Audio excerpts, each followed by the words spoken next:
édition régionale, voici nos principaux titres. 6e étape du Tour de la ville de Basse-Terre, capitale de l'insécurité. C'est son maire qui l'affirme. Lucette Michaud-Chevry s'est fait agresser ce matin dans les rues du chef-lieu. Catherine Lepelletier et Daniel Quérin ont recueilli son témoignage.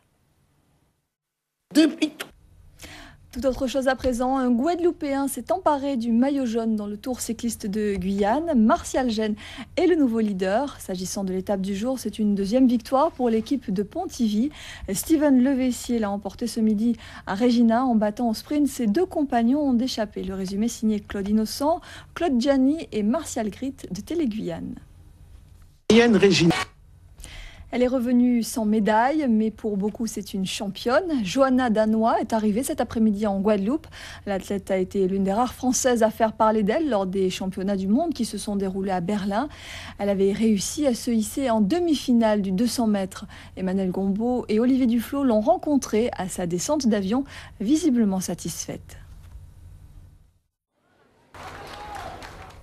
Le LKP fait sa rentrée, le mouvement se prépare à un grand rassemblement demain à Pointe-à-Pitre. Mais dès ce matin, le Lionnage a donné le ton en livrant le menu de cette mobilisation. Éric René, Alfonso Martinez. Les partis font leur rentrée tour à tour. Le NPA, le nouveau parti anticapitaliste emmené par Olivier Besancenot, a rassemblé des militants des 4 coins de l'Hexagone et de l'Outre-mer lors de son université d'été. Un membre du LKP et des militantes réunionnaises étaient là pour apporter un éclairage sur la mobilisation sociale dans les DOM. Le reportage de nos confrères de RFO Paris. En bref, Paul Giraud de Langlade, le préfet soupçonné de propos racistes, est suspendu récemment, contre-attaque aujourd'hui et sort de sa réserve en accusant le ministre de l'Intérieur, Brice Hortefeux, d'avoir orchestré l'affaire et de vouloir, je cite, se refaire une virginité d'antiraciste. Paul Giraud de Langlade, qui avait été préfet de la Guadeloupe, se dit victime d'une cabale. Le plan gouvernemental contre la grippe H1N1 se met en place avec l'arrivée aujourd'hui des premiers vaccins en quantité limitée. Une cellule de crise élargie s'est d'ailleurs réunie au ministère de l'Intérieur avec pas moins de 7 ministres et secrétaires d'État. En Outre-mer, quelques 100 000 personnes ont été touchées à ce jour par le virus qui a causé la mort de 10 personnes. Il semble qu'en Guadeloupe, en revanche, l'activité grippale soit à la baisse, alors qu'en Martinique, elle aurait tendance à augmenter. Les précisions de Xavier Vinutolo. L'environnement à présent, avec ce problème récurrent chez nous, les véhicules laissés à l'abandon et qui bien souvent pourrissent sur la voie publique, parfois en pleine ville.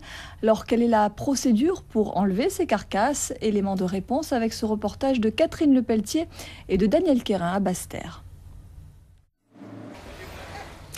440 contrats d'apprentissage à la clé. Les premières journées de recrutement de l'apprenti ont débuté aujourd'hui. C'est une première du genre dans le cadre du plan régional et de développement de la formation professionnelle.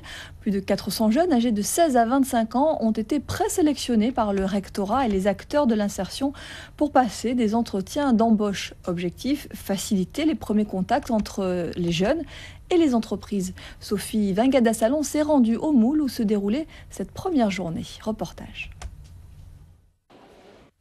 Et à noter que demain, l'opération se poursuit aux Abîmes, à l'espace régional du Rézé, et lundi au Hall des Sports de Rivière-des-Pères à Basse-Terre.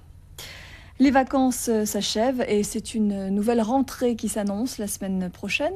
Certains jeunes ont déjà repris le rythme. Il s'agit d'une dizaine d'élèves du groupe scolaire Amédée Fingarol qui bénéficient du dispositif d'aide personnalisée mis en place par le gouvernement.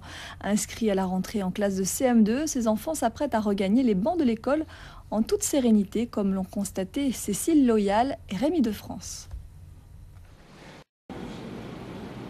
Culture maintenant, de plus en plus de tomates sont cultivées sous serre et pour cause, après des années de lutte infructueuse contre les maladies qui frappent la tomate, certains ont trouvé la parade avec ce qu'on appelle la culture en hydroponie. Illustration en Martinique avec ce reportage de Delphine Bess et William Zebina. Après avoir évoqué la rentrée des partis politiques, la rentrée scolaire, la rentrée télévisuelle à présent avec la nouvelle grille de France Télévisions. Une présentation attendue puisque cette nouvelle grille a été élaborée dans le cadre de l'entreprise commune regroupant les 5 chaînes du groupe, à savoir France 2, France 3, France 4, France 5 et France O. Le reportage de nos confrères d'RFO Paris. Voilà, c'est la fin de cette édition. Merci à vous de l'avoir suivi. Dans un instant, la suite de nos programmes. 20h10, rendez-vous en Terre Inconnue, un magazine qui nous emmène en Mongolie. 22h, Cinémax, toute l'actualité cinématographique du moment.